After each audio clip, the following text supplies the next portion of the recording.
Florida, 1528, 242 men. 7 weeks later, 5 ships came off that beach. They made them out of what? Their horses. Tari Ferroti Radio, the American station. There was one carpenter in the company. Nobody had ever built a boat. The man working the bellows is not named in the account. He is one of the company. That is all it says. His bellows are 2 hollow wooden pipes and the skin of a deer. He puts a stirrup in the coals. It comes out as nails. The man who saved this expedition does not have a name. It is the most impressive thing anybody in this story ever does. Nothing they were sent to America for comes close, and it costs them every horse, every weapon, and every shirt they own. Northern Florida, July 1528. They held the town of Apalachee for 25 days, and then they left it, because there was nothing in it worth dying beside. Arrows at every river crossing. Arrows at every stand of timber. Nobody stood and fought them. Nobody needed to. Men went down with arrows, and then men went down with fever, and the fever took more of them. A man in armor in a Florida swamp in August carries 60 pounds of iron, and he cannot take it off. The moment he does, the trees find him. The horses ate what the men could not eat, and the men began to look at the horses. Nobody had said it out loud yet. Everybody had done the arithmetic. 9 days south, they came to a town called Aute. Every house in it had been burned, and every person in it had gone. The fields were untouched. Maize, beans, and pumpkins, all just coming fit together. They burned their own roofs and left their own harvest standing.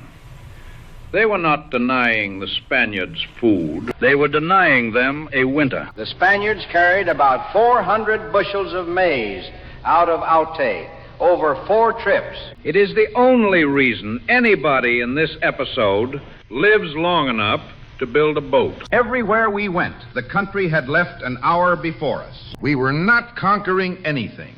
We were being handled. There were no ships. On the last day of July, they came out of the trees onto a shallow bay. No harbor, no channel deep enough for one, no sail anywhere on the water. They called it Bahia de Caballo. It is the coast at St. Mark's in Florida, and you can stand on it today. That is the last time this episode mentions the present. The position stated plainly: no vessels, no carpenter, no shipwright, no iron beyond what the men were wearing, no rope, no tar, no sailcloth, no forge. More than 40 dead of hunger and disease since Apalachee, and that is without counting the arrows. A third of the rest unable to stand, and the governor sick in a hut they had built for him out of branches. The expedition still legally existed. It had a governor, a treasurer, a notary, a commissary, and a royal charter. What it did not have was a way off that beach. I had said this would happen. On a beach, in April, in front of everybody. And there is no version of saying so now that puts a ship on that water. Before anybody proposed a boat, the men with horses proposed something else. They agreed among themselves, quietly, to mount up, leave the governor and the sick on that beach, and ride out. It was the only plan on that beach with a chance in it. 40 horses can outrun a country. 200 sick men cannot. It did not happen, because some of the hidalgos among them refused to do it without telling the officers first. So it was said out loud and argued and abandoned. And the company swore an oath instead, that whatever might happen to one of them should be the lot of all. 7 weeks later, they had eaten the horses. The oath outlasted the thing that could have broken it. Then somebody proposed that they build boats. And the camp laughed at him, which was the correct response. There was one carpenter in the company. One. and nobody who had ever built a thing that had to float. The list of what a boat is made of did not exist within 1,000 miles of them. Then nobody had a better idea. And a company of men with no better idea will attempt absolutely anything. Nobody knew how to build a boat. So I stopped asking how and started asking what of. They needed a forge.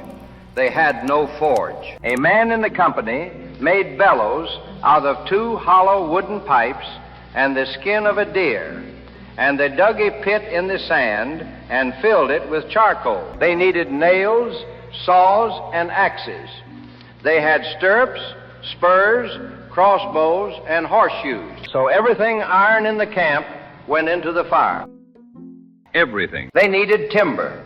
There were pines above the beach, and they now had saws, because an hour ago the saws had been a crossbow. They needed to caulk the seams, so they picked palmetto fiber by hand. Men who had crossed an ocean to be made rich spent 6 weeks pushing plant fiber into cracks with their fingers. It is the only stretch of this whole expedition where every single man is good at his job. They needed pitch. A Greek called Doroteo Theodoro boiled pine resin until it sealed the seam and it held. They needed rope. They plaited it out of horses' tails and horses' manes. They needed sails. So they took off their shirts and sewed them together. They needed water casks and had no cooper and no staves. So they skinned the legs of the horses whole, turned the hide, and tarred it. A horse's leg makes a bag that holds water. Somebody in that camp worked that out. There is a schedule of fines in my baggage for selling wine above the fixed price. There is no form in the world for any of this. The King of Spain sent 40 cavalry horses to America to hold a colony. 6 weeks later, they were rope, water bottles, and dinner. And somewhere in those 6 weeks, the treasurer's staff of office stopped being carried, and nobody wrote down where it went. Every 3rd day, they killed a horse. It was divided between the men who were working and the men who were sick. So the whole build was measured in horses, not in days, in horses. 40, 37, 33. By the middle of September, there was one left. And the last horse on that beach was worth more than the charter, the seal, the fifth, and the whole colony put together. It could carry water for a day. The last one had a name. I am not going to say it twice. And the bay took its name from that arithmetic, Bahia de Caballos, the Bay of Horses. They named a place in America after eating their way through it. Before they sailed, the treasurer discharged his office. He was required by law to record the Crown's 1/5 of everything recovered. Gold recovered, none. Silver, none. Pearls, none. Persons taken, none. The King's 5th of nothing is nothing. Signed, witnessed, of which I so attest. On the 22nd of September, 1528, 5 boats went off that beach. 242 men loaded, each one floated with about 6 inches of side above the Gulf of Mexico. Not one of us was a sailor. We had built 5 things that floated, and we did not know the word for any part of them. And they got off the beach. 5 impossible boats made of horses and shirts, pulling out into open water. No keel, no deck, no compass, no chart, no man aboard who had ever handled a sail. Whatever else is coming, hold on to this for a minute. They did that with nothing.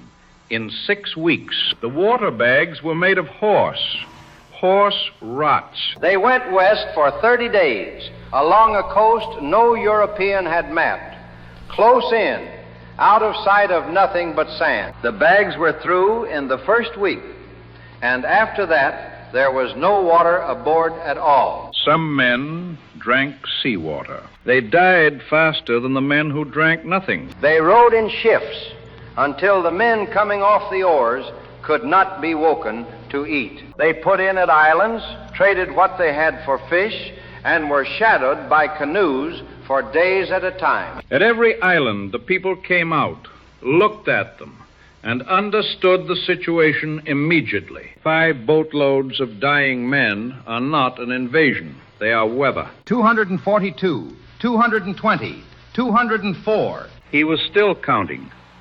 He would be counting for another 8 years. They went in for water, and 2 men went ashore to find it. Doroteo Teodoro, the Greek who had made the pitch, and an African man, enslaved, whose name is not in the record. They waited, they called, then they left. 12 years later, another Spanish expedition came through that country, and the people there showed them something, a dagger.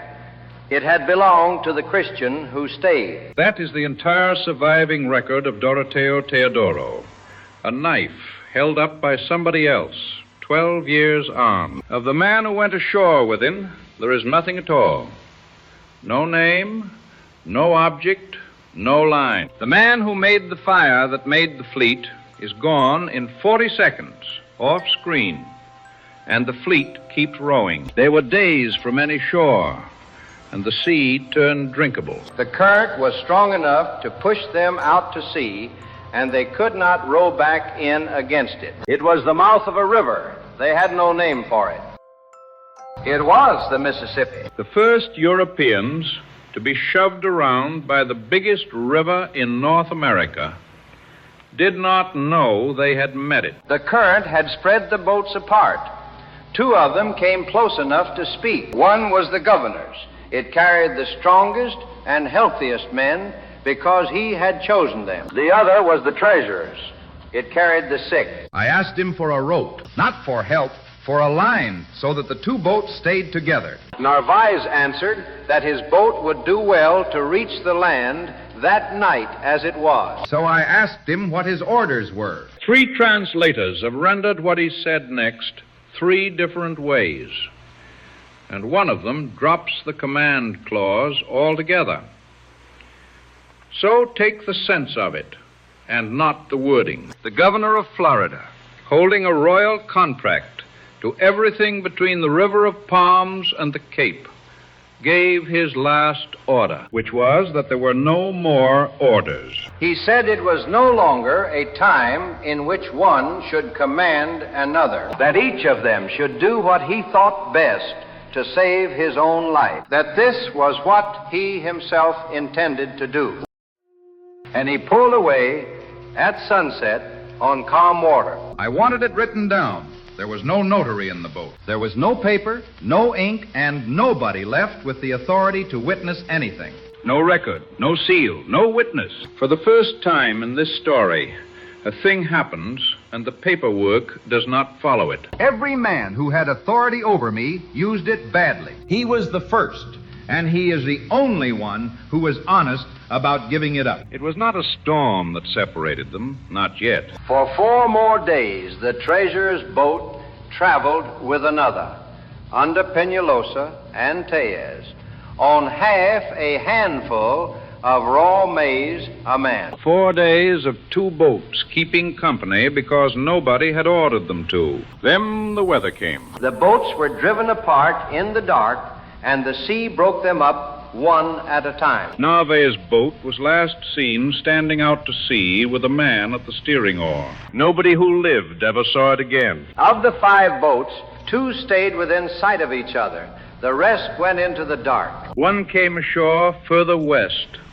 and the men in it starved on a beach in sight of the sea. What happened to the others arrives later in this story, years later, told by strangers who watched it. Early in November, a boat came apart in the shallows of a low island. Men crawled up out of the surf on their hands and knees because none of them could stand. They found driftwood and lit a fire and found a foot of ground above the tide. 242 men had gone off that beach in September. 40 were on this one. At first light, people came along the beach toward them. 3 at first. then 100. 40 naked, starving, unarmed Europeans watched 100 armed strangers walk up to them and stop. And the strangers gave them fish and roots out of the water. Then they went away and came back the next day and did it again. Nobody in this story is going to be treated better by anybody than these men are treated in the next 4 days. And we are going to spend those 4 days digging our boat out of the sand so that we can leave. All that, it is the worst decision anybody makes in this entire series.